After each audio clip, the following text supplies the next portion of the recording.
From Software has recently released a new patch for Elden Ring, their latest RPG, but while some gameplay updates in the patch are extremely obvious, others are less so. The nerfs of extremely powerful weapon skills such as Bloodhound Step and Corpse Piler, for instance, were long awaited by players, but other updates in Elden Ring's 1.06 patch are far more subtle and hard to notice if players aren't actively looking for them. These include small buffs to certain weapon movesets, the elimination of sequence breaking glitches used by speedrunners, and even a new option for progressing a certain questline. Ever since the game's release back in late February 2022, Elden Ring's convention-breaking developers at From Software have been responding to player feedback and compiling regular updates to fix perceived gameplay issues and improve the accessibility of the RPG as a whole. One major example of this is an update applied to the game menu that appears when Elden Ring player characters rest at a site of Lost Grace checkpoint. If players possess the materials needs to upgrade the number of charges or the restorative powers of their healing magical energy flasks, a golden dot will appear next to the flasks menu option. Updates like these aren't quite as exciting as the buffing nerfing of fantasy weapons magic, but do massively improve Elden Ring's gameplay and story by ensuring players won't lose track of when if they can upgrade their primary restorative resources. For the most part, members of the Elden Ring gaming community have vocally praised From Software's decision to reduce the potency of the Corpse Piler skill, a long-ranged blood splash ability iconic to the Rivers of Blood katana, and the Bloodhound Step skill, a smoke-veiled dodge ability that carries players a long distance. In previous versions of Elden Ring, these two skills were seen by many players as overpowered, particularly in PvP. As of patch 10.6, the damage and hemorrhage status build-up of Corpse Piler has been greatly reduced at long range, forcing Elden Ring Rivers of Blood katana users to close with their PvP opponents to deal high amounts of damage. By the same token, the Bloodhound Step skill has been adjusted so that repeated uses of it become less effective over time, forcing Elden Ring players to use it more tactically.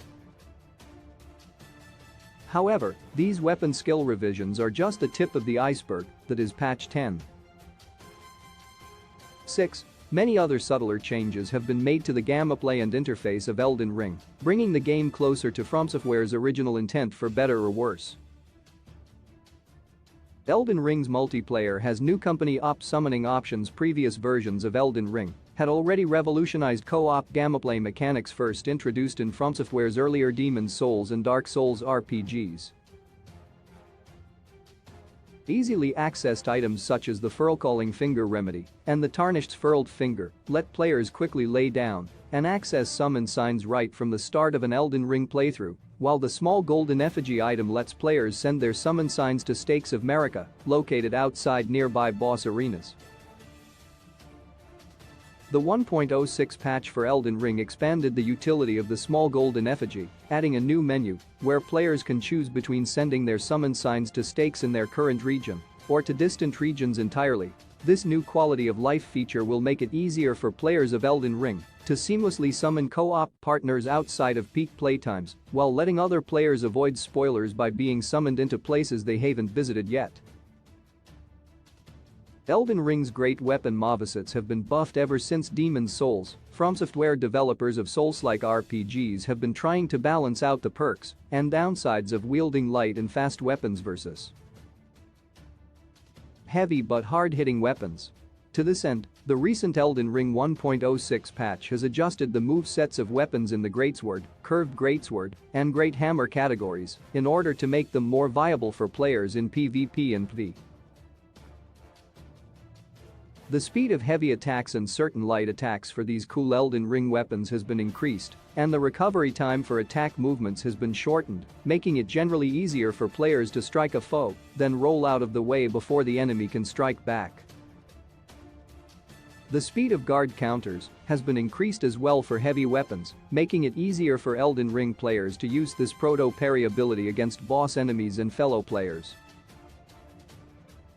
Elden Ring's light rolls have been buffed in Souls-like RPGs ranging from Demon's Souls to Dark Souls 3. The total weight of a player character's equipment affects how quickly they can roll, and Elden Ring's armor and poise rules are no different. Heavy armor and weapons coupled with low stamina will cause players to roll slowly and awkwardly, while lighter armor and weapons gives players access to swifter medium or light rolls with longer periods of invincibility. The recent 1.06 update has increased the distance Elden Ring players can roll if lightly equipped or possessed of a high endurance attribute score. Besides making naked speedruns more viable, the light encumbrance status also increases the travel distance of players using Bloodhound Step or Quickstep, partially cancelling out the nerf from software applied to these weapon skills.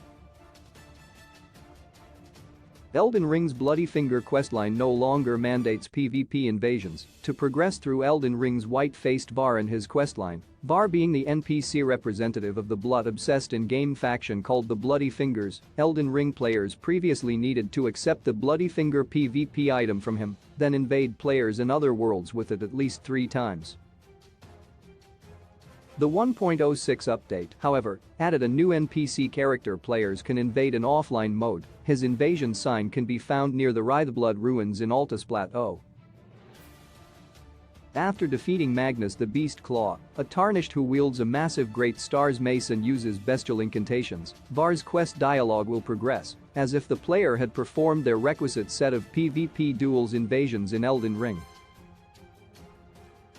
Besides letting players with no interest in PvP complete a dark yet interesting questline, this new change also makes it easier for speedrunners to gain access to the Mogwin Palace region, a popular location for farming rune experience points.